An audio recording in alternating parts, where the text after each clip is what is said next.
विश्व रच दे नया, ओ आगे बढ़े। A role of a son, a role of a father, a role of a king. 22 तारीख इतना नज़दीक आती जा रही है, इस क्षण को हर व्यक्ति अयोध्या में आकर जीना चाहता है, चाहे वो भारत का हो, चाहे देश के किसी भी कोने को। हमारे साथ में कुछ हमारी बहनें लोग हैं, अयोध्या पहुँचे हैं। हम इन्हीं से वार्तालाप करते हैं कि अयोध्या आकर के कैसा अनुभव रहा है। क्या कभी लोगों ने सोचा था कि हम लोगों के सामने भगवान लला अपने गर्भगृह में प्रवेश करेंगे? जय श्री राम। जय श्री राम। आपका शुभ नाम क्या? डॉक्टर साध्वी अवाक्षी भारती, मैं माँ आशुतोष शामली जी की शिष्य हूँ और यहाँ आके हमें बहुत अच्छा लग रहा है, बहुत खुशी हो रही है, बहुत आनंद मिल रहा है कि राम जी की लल्ला स्वरूप का जाके यहाँ आकर स्थापना हो रही है। तो इस चीज़ को देखकर हम बहुत प्रसन्न हो रहे हैं, बहुत खुश हो रहे हैं और उनके दर्शन होना ऐसे में बहुत अपने आप में बहुत दिव्य है।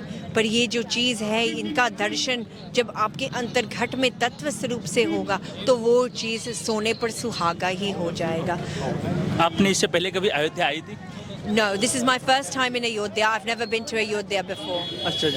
अयोध्या आकर क्या आपको लगता है कि अयोध्या त्रेता युग में आगे जब भगवान राम का भी रहे होंगे, लोग ऐसा कहते हैं त्रेता कैसा राम राज रहा होगा, राममय रहा होगा, तो क्या वर्तमान की सिचुएशन जो है पूरा राम राज यहाँ पर आ गया है, शांति, वो लोगों की खुशी, चेहरे की स्माइल सब यहाँ पर है, everything? So yes, I would agree with that कि त्रेता युग की हाँ जय ऐसा दृश्य दिख रहा है, पर हम इससे संतुष्ट नहीं है। शुरुआत हो गई है, अच्छा जी। हमें यहाँ सतयुग चाहिए। सतयुग चाहिए। तो सतयुग की ही स्थापना इसी से होगी जब राम राज का पूरी तरह से आपके अंतर्घट में स्थापना होगी और वो सिर्फ पूर्ण गुरु से होगी, क्योंकि हम वो जो राम राज जी का वो वनवास का समय हम नहीं अब बताना चाह रहे, उस त्रेता युग को नहीं हम बताना चाह रहे। हम ऐसा दृश्य देखना चाह रहे हैं जब राम जी रावण को खत्म करके आए थे, अपने राजगद्दी पर बैठे थे और फिर अयोध्या प्रकाशित होगी। हम ऐसा दृश्य देखना चाह रहे हैं। अपने आप को सौभाग्यशाली मानते हैं आप? भाग्यशाली तो अपने आप को मानते हैं, पर हम इस चीज से सहमत नहीं है कि वो अपने घर में वापस स्थापित हो गए हैं। राम तो इसकी धरा ही राम की है, ये पूरा जगत ही राम का, अयोध्या हमेशा राम की थी, हम सभी अंधे थे, बस यही चीज थी।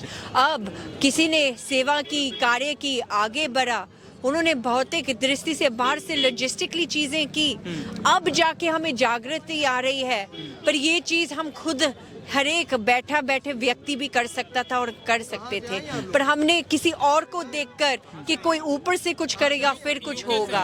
सो what we need to do now is इससे इंस्पिरेशन लेकर हम इस कार्य में अब रुके ना, अब आगे बढ़े और असली राम भक्ति का लहरा लहराए। अभी भी कई लोगों को ये बात डाइजेस्ट नहीं होती कि भगवान राम का घर बनना चाहिए। कई लोग ऐसे बोलने लगे कि हॉस्पिटल बन जाता, स्कूल बन जाता। आई थिंक उनके बारे में क्या कहना चाहेंगे आप? सब कहते हैं कि वो राम के दर्शन करना चाहते, राम को देखना चाहते, राम को जानना चाहते हैं, पर उसको मिलने के लिए भी एक स्थान चाहिए होगा ना। तो आप किसी को मिलने जाते हैं, उनके घर पर भी मिलने जाते हैं, फिर वहाँ से उनको उनके साथ पता लगता है कि वो कैसे हैं, कौन है, फिर जाके आगे बनता है। क्योंकि भौतिक दृष्टि से आपको बाहर से कहीं ना कहीं जगह चाहिए जहाँ आपको सत्संग मिले, आपको उनके दर्शन मिले, आप उस सत सनातन धर्म की तरफ अग्रसर हो, आप कथा सुने, फिर जाकर वहाँ जो मैसेज मिलता है फिर उस चीज़ को आप धारण कर सकते हैं। क्योंकि जब ऐसे बात होती तो राम जी अपने तत्व स्वरूप में हमें ऐसे ही दर्शन कराते। उन्होंने अवतार लेने की क्या आवश्यकता थी? उन्होंने अवतार क्यों लिया? क्योंकि उसको अपना परमानंद छोड़कर, वहाँ वो स्वर्ग छोड़कर वहाँ हमारे लेवल पर आए। क्यों? हमें शिक्षा देने के लिए, हमें बताने के लिए कि जीवन कैसे जिया जाता है। उन्होंने हर एक किरदार किया, हर एक चीज़, वो गलत शब्द है उसके लिए हमारी हिंदी अभी सीखने में माफ़ करना, पर ये चीज़ है कि he did every single role, a role of a son, a role of a father, a role of a king, a role of a sannyasi, a role of a bhakt, a role of a guru. हर एक चीज में सीख है, हर एक चरित्र का हर एक चीज परफेक्ट है। कोई भी परिस्थिति से वो नागे, उन्होंने अपनी नियम और अनुशासन से वो कभी उतरे नहीं, मतलब डिसिप्लिन के साथ कंप्रोमाइज। और यही चीज हमें दुनिया में चाहिए। हम सब कहते हैं ना, टू बी सक्सेसफुल, वेस्ट में कहते हैं to be successful you need to be discipline. Discipline कहाँ से आती है? ध्यात्मिकता से आती, कहीं और से नहीं आती। आप बाहर से जितना मर्जी ट्राई करो, थोड़े दिन चलेगा, बंद हो जाएगा। पर उसको असल में वो चीज होने के लिए आपको ईश्वर के दर्शन करने पड़ेंगे, ऐसे पूर्ण गुरु के पास जाना पड़ेगा। और इस समय के गुरु है माँ आशुतोष शामरी जी, उन्होंने हमें राम जी के दर्शन कराए। सो हम आपके सामने ये मैसेज लेकर आ रहे हैं कि ये बाहर से जो आप देख रहे हैं इसीलिए देख रहे हैं क्योंकि माँ के त्याग तपस्या के साथ हर एक आत्मा जागृत हो रही है और वो राम राम के गुण गा रही है। भारत तो लगभग राममय हो रहा है, लेकिन क्या लंदन जहाँ से वो वहाँ पर भी राममय हो गया, वहाँ राम राज आ गया? क्योंकि आप वहाँ से आए थे, वहाँ के बारे में आपसे ज़्यादा कोई नहीं सुन सकता। नो, लंदन में राम राज नहीं आया, वहाँ की पहले अब सेलिब्रेशन ही शुरू हुई है। राम राज अभी कहीं नहीं आया, इस चीज़ को क्लियर बांध लो। अब राम लल्ला जी की पहले स्थापना हुई है, राम राज अब आएगा और उसके लिए आप सभी को कार्य करना पड़ेगा। राम राज की लोग परिकल्पना करते हैं कि जैसे कभी राम राज रहा होगा, किसी से कोई घृणा नहीं, किसी से कोई द्वेष नहीं, इक्वालिटी की जो बात की जा रही है वो राम राज में होगा, वैसे वर्तमान में होगा। फिर वर्तमान भगवान राम से क्या सीखना चाहिए हर एक युवा को? अगर किसी से प्रश्न करें कि संपूर्ण भारतीय संस्कृति को मात्र एक शब्द में अगर एक्सप्लेन करना हो तो एक शब्द उसके लिए इनफ है, वो क्या है?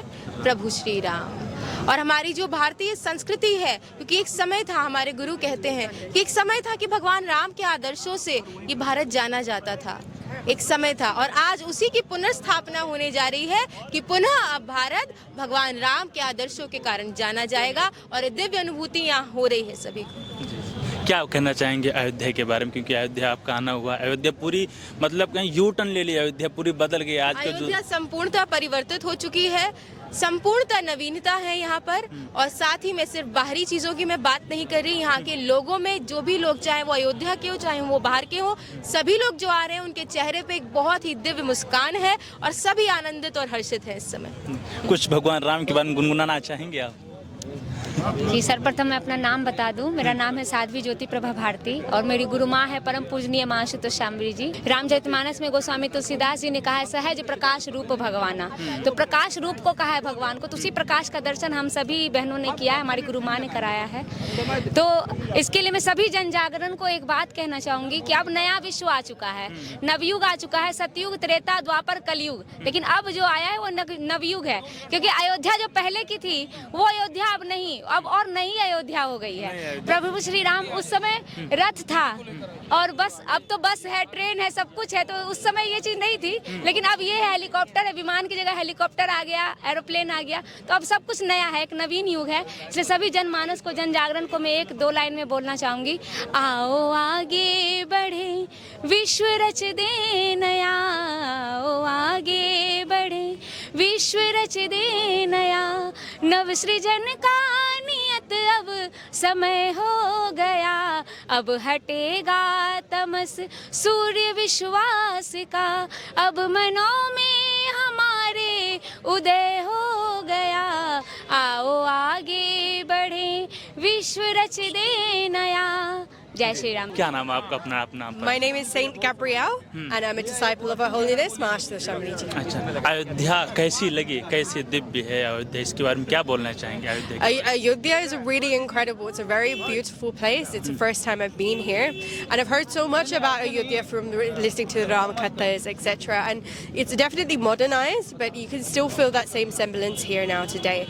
And it's really amazing because through listening to the Ramayana, through listening through it, and through having Divya Anubhavs of my own, because of my Guru, Her Holiness Master Shamri Ji, that what happened at the time was that when Ramji went into Banyas, and then when he destroyed Ravan, when he destroyed that darkness, then when he was making his way back to Ayodhya, they lit diyas, right? We know all of this story of Diwali. And that story is so special and so important. Why? Because it's talking about that divine light. That divine light that Prabhu Ram brought back with him. And then Ram Raj was started. And what we're seeing here today is that everyone's energy is focusing towards Lord Ram, is focusing towards God. And it's a very positive thing. And then hopefully from this energy, from people waking up and realizing that actually God can be seen and it's possible to do it in this lifetime, then why can't Ram Raj come now?